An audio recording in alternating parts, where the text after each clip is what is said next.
Go. Okay, big trade with the LA Clippers. Yeah, let's talk about that. This happened early hours this morning. Last week was the draft. We had the flurry of free agent signings, mostly second-tier guys. We obviously had the Kevin Durant trade and those transactions. The Clippers made a deal this morning. His name had been out there a lot. The Clippers traded Norman Powell, three-point shooting specialist. Took him a couple of years to become an established NBA guy. He averaged 21 points a game this season. Played a ton of minutes till he got hurt late in the season. He had a year to go on his contract. Clippers, Utah, Miami made a three-way trade. Norman Powell and his scoring abilities, and he shot like 42% from the three-point line. Norman Powell goes to the Miami Heat. In essence, he replaces the departed angry Jimmy Butler. So this is a good acquisition for Miami.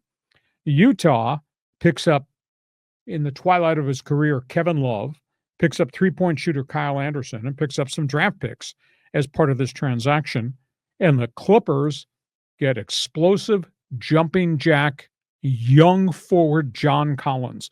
He averaged 18 points, 8 rebounds a game for the Utah Jazz. Prior to that, he had starred with the Atlanta Hawks. This is a pretty good acquisition for the Clippers because Collins is affordable.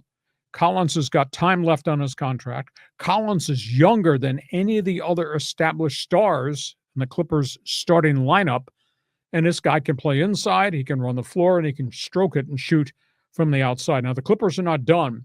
I was told the Clippers have about $6.8 million left to try to make a deal to go get a guard. They want a shooting guard. Now, I don't know whether it's Chris Paul or somebody else, but somebody else is going there to run the floor with James Harden. So I kind of like that Clippers trade. Let's talk about the Lakers. The LA Summer League, or the Las Vegas Summer League, kicks in on Thursday. Lakers will play Dallas. Now, they're playing what they call preview games, called the California Classic up in the Bay Area. Bronny James, in his first 3 preview games, 3 for 26. What? 0 for 12 on threes. Oh, my God. It's not very good. Danny Dalton Connect, 25 points in one game, 19 points in another game. But these are more like scrimmages. Thursday, the full summer league starts in Vegas, and they'll play the Dallas Mavericks. DeAndre Ayton, first response to signing with the Lakers. I just want you to know I'm a max guy. That's the words that came out of his mouth. Like a max contract? Or like a max effort? Max. I don't see any of that. I don't see max effort. Phoenix got rid of him. Portland got rid of him. He's not making a max contract anymore. I mean, he's played so well in his NBA career as a max guy. He's gone from $24 million down to $8 million on a one-year deal with an option for a second year. So, I mean, he's living in a different world than everybody else is living in. But I will say this. I do firmly believe when you play for a legacy franchise that has other star players, Luka, LeBron, and maybe to a degree what Austin Reeves has become, I think there will be pressure points on DeAndre Ayton to become a complete player and to show up all the time.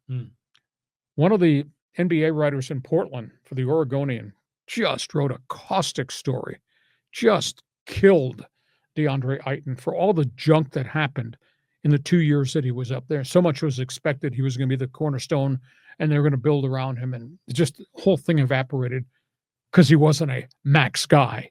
But DeAndre says the first thing out of his mouth, I'm a max guy. The other thing was really weird over the July 4th weekend is the Lakers re-signed Jackson Hayes. And I said, why the hell would Jackson Hayes come back and play for those guys after they benched him the most important time of the season to play? He didn't play at all in the final couple of games when they desperately needed anybody in the paint. They sat him on the bench the entire time. It may well be Jackson Hayes doesn't have any offers anywhere else, but they signed him to a one-year contract extension. So that's what's going on with the Lakers. Summer League, Utah Jazz, Philadelphia 76ers. This is an eye-opener. A week ago we talked about the NBA draft and all the players, and we talked extensively about Ace Bailey going to Utah, and he had fallen down the board because of maturity questions. So he goes out in his first Summer League game and goes 3 for 13 from the floor. Just didn't play very well at all. Now, the coaches, I've read some quotes. He said, boy, he's got great athleticism. And yeah, there's a physical frame there. They say, wow, really good athlete. But rest of his game is, at this point, just very, very green, very young. So while he was going 3 for 13 and just looked overwhelmed, the Philadelphia 76ers #1 pick, who was chosen third, VJ Edgecombe, 28 points in his debut. Oh, yeah. Now, he threw a lot of shots up, but he hit them.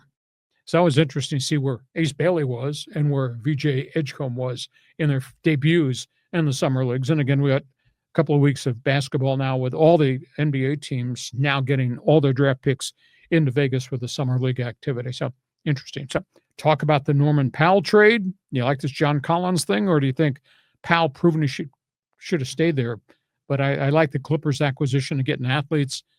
Your thoughts about Mr. Max Eiton, and then we'll talk about this draft picks. John, go ahead. Yeah. So, well, first of all, the Clippers, I think this deal makes sense on the surface because they're getting younger, and you can't count on, Kawhi and James Harden. Those guys are going to eventually break down. So that sounds interesting on the surface. I'm rooting for the Clippers to be successful. The Lakers deal, I like your theory about DeAndre Ayton, kind of getting smacked around and to get in line, to follow the leaders here and show up, play with max effort, and live up to what he's supposed to be.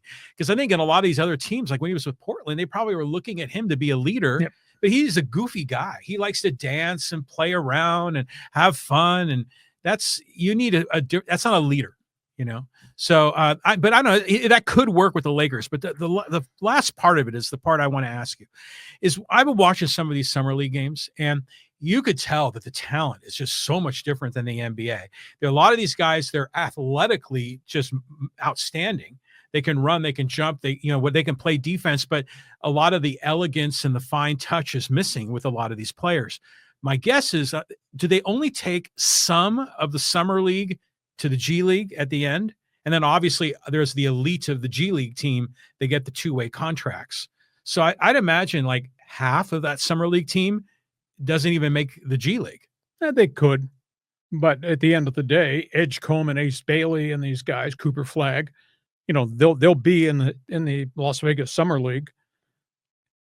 The rest of the roster are made up of fringe guys on invites, guys looking to get a G League contract or maybe even a two-way deal.